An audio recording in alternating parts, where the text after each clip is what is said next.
आज हम पढ़ेंगे पाठ 2 वर्ण विचार, जिसको हम इंग्लिश में बोलते हैं फोनोलॉजी। अब जो भी आवाज जैसे कोई पक्षी करता है ची ची, या कुत्ता करता है भौ भौ, या कोई गायक गाना गाता है, तो मुख से जो भी आवाज निकलती है उसे हम क्या कहते हैं? उसे ध्वनि बोलते हैं। अब ये ध्वनियां जो होती हैं, जब हाथ या किसी मशीन द्वारा लिखी जाती हैं तो वर्ण कहलाती हैं। वर्ण लिखने के तरीके को हम लिपि कहते हैं। और हिंदी भाषा की लिपि कौन सी है? वो है देवनागरी। वर्ण ध्वनि का सबसे छोटा हिस्सा है, जिसके और अधिक टुकड़े हम नहीं कर सकते। तो वर्ण कितने प्रकार के होते हैं? वर्ण होते हैं 2 प्रकार के। पहला होता है स्वर, जिसको हम इंग्लिश में बोलते हैं वावल्स, और दूसरा होता है व्यंजन, कॉन्सोनेंट्स। अब स्वर किसे कहते हैं? जिस वर्ण को बिना किसी अन्य ध्वनि की सहायता से बोला जाए उसे हम स्वर कहते हैं। इसमें हम सिर्फ वर्ण का उच्चारण करेंगे और इसमें कोई ध्वनि की हमें आवश्यकता नहीं पड़ती है। और हिंदी में 11 स्वर प्रयोग में लिए जाते हैं। वो है अ आ, ई उ ऊ, री, ए ऐ, ओ औ। अब वर्ण का दूसरा जो हिस्सा है वो होता है, 2 प्रकार के होते हैं, हमने बताया था वर्ण, एक तो स्वर और दूसरा व्यंजन। तो जो वर्ण स्वरों की सहायता से बोले जाते हैं उन्हें हम व्यंजन कहते हैं। अब हिंदी व्यंजन इस प्रकार होते हैं, जिसमें क वर्ग आता है, च वर्ग आता है, ट वर्ग, त वर्ग, प वर्ग।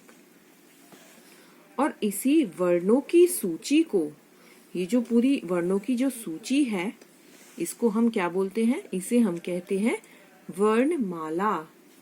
अब क वर्ग में आ जाएगा क ख ग घ ण। च वर्ग में च छ ज झ ञ। ट वर्ग में ट ठ ड ढ ण।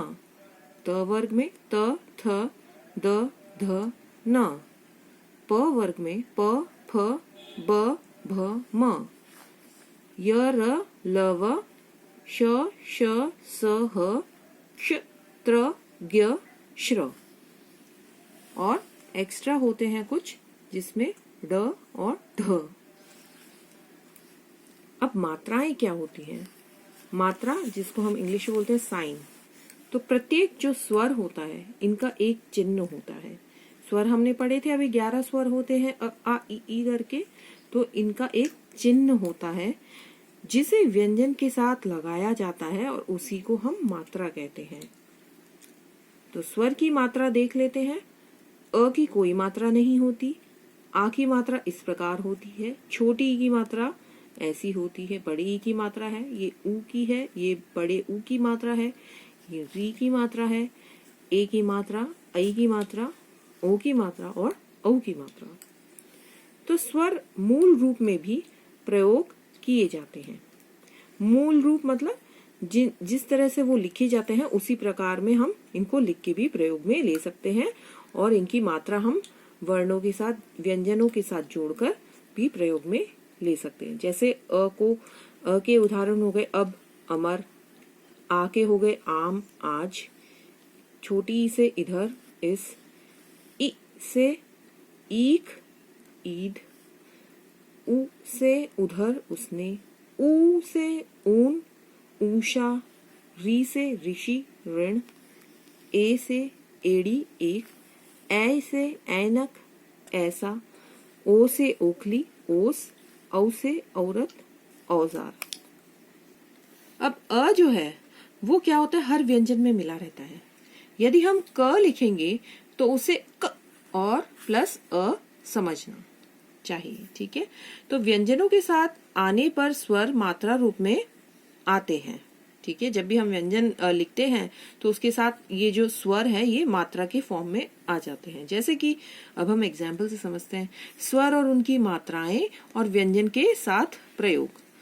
अब हम क लिखते हैं तो वर्ण उसमें होता है क और स्वर अ। का लिखा तो क प्लस आ, की क प्लस ई, की क प्लस ई, कु क प्लस उ, कु क प्लस उ, क्री क प्लस री, के क प्लस ए, कै क प्लस ए, को क प्लस ओ, कौ क प्लस औ। अब इनके ये कुछ उदाहरण हैं जिसमें क से कमल, का से काम, की से किस, की से कील, कु से कुल, कु से कुकना, क्री से कृपा, के से केला, कई से कैसा, को से कोट, कौ से कौन। अब र जो होता है, र में उ या ऊ की मात्रा सामने लगती है। जैसे र प्लस उ, तो यहाँ पे मात्रा इसके सामने लगी, और बड़े ऊ की मात्रा इस तरह से थोड़ा सा घुमा के और फिर लगी। तो छोटे ऊ के साथ र का उदाहरण है रुकना, रुचि, रुपया। बड़े ऊ के साथ है रूठना, रूप, रूखा। अब शब्द किसे कहते हैं? अब जब हम वर्णों के मेल से मेल करते हैं जब वर्णों का, तो उससे क्या बनता है? शब्द बनता है। शब्द वही कहलाता है जिसका कोई अर्थ हो। यदि ल, क, म इन तीन वर्णों को मिलाएं तो क्या बन जाएगा? ये मकल सही नहीं है क्योंकि इसका कोई अर्थ नहीं निकल के आ रहा। लकम भी सही नहीं है। इससे बनेगा कलम या फिर कमल।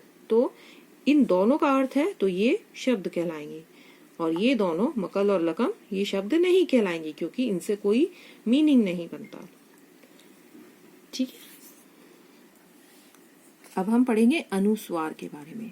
तो वर्ण के ऊपर लगने वाले बिंदु को अनुस्वार कहते हैं, जैसे अंक, शंख, बंदर, सुंदर, अंदर आदि। अनुनासिक, अनुनासिक वर्ण के ऊपर लगने वाले चंद्र बिंदु को अनुनासिक कहते हैं, जैसे आंख, सांस, बांस, गांव, कुआं आदि। तो इसमें क्या है, जो ध्वनि है वो नाक से निकल रही है, इसलिए अनुनासिक। नासिक। विसर्ग, वर्ण के आगे लगने वाले दो बिंदुओं को विसर्ग कहते हैं, जैसे अतः, नमः, प्रातः आदि। आ, अंग्रेजी शब्द में से आई ध्वनि है। ये जो आ बना है इस तरह से, ये अंग्रेजी शब्द से आई ध्वनि है। तो इसका उच्चारण ओ या आ से भिन्न है। इसका प्रयोग अंग्रेजी भाषा से आए शब्दों में ही किया जाता है, जैसे डॉक्टर, कॉलम, बाल आदि।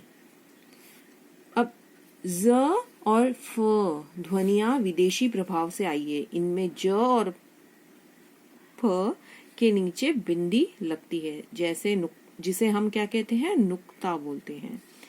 तो राज, रहस्य, सजा, दंड। अब हम पढ़ेंगे संयुक्त व्यंजन, जिन्हें हम जॉइंट कॉन्सोनेंट्स भी कहते हैं। तो ये किस प्रकार बनते हैं? ये 4 प्रकार के होते हैं, क्ष, त्र, ज्ञ और श्र। तो ये 2 व्यंजनों के मेल से बनते हैं, इसलिए इन्हें हम बोलते हैं संयुक्त। संयुक्त मीन्स जॉइंट। तो क्ष किससे बना? क प्लस श। त्र किससे बना? त्र, त प्लस र। ज्ञ, ज प्लस ञ। श्र, श प्लस र। अब पढ़ेंगे संयुक्ताक्षर। जब भी 2 व्यंजनों के बीच कोई स्वर न हो और उन्हें मिलाकर लिखा या बोला जाए तो ऐसे मिले हुए व्यंजन को संयुक्ताक्षर कहते हैं। ठीक है, यदि किसी व्यंजन को बिना स्वर के लिखना हो तो उसके कई तरीके हैं, जैसे पाई हटाकर। तो हमने ये हटा दिया पाई, इसे पाई बोलते हैं, तो ये हटा दिया तो ये आधा त बन गया, आधा म बन गया, आधा ख बन गया। अब घुंडी हटाकर, घुंडी में क की घुंडी हटा दी, फ की घुंडी हटा दी। फिर हलंत लगाकर, जैसे द में हलंत लगा दिया, ट में लगा दिया, ह में लगा दिया।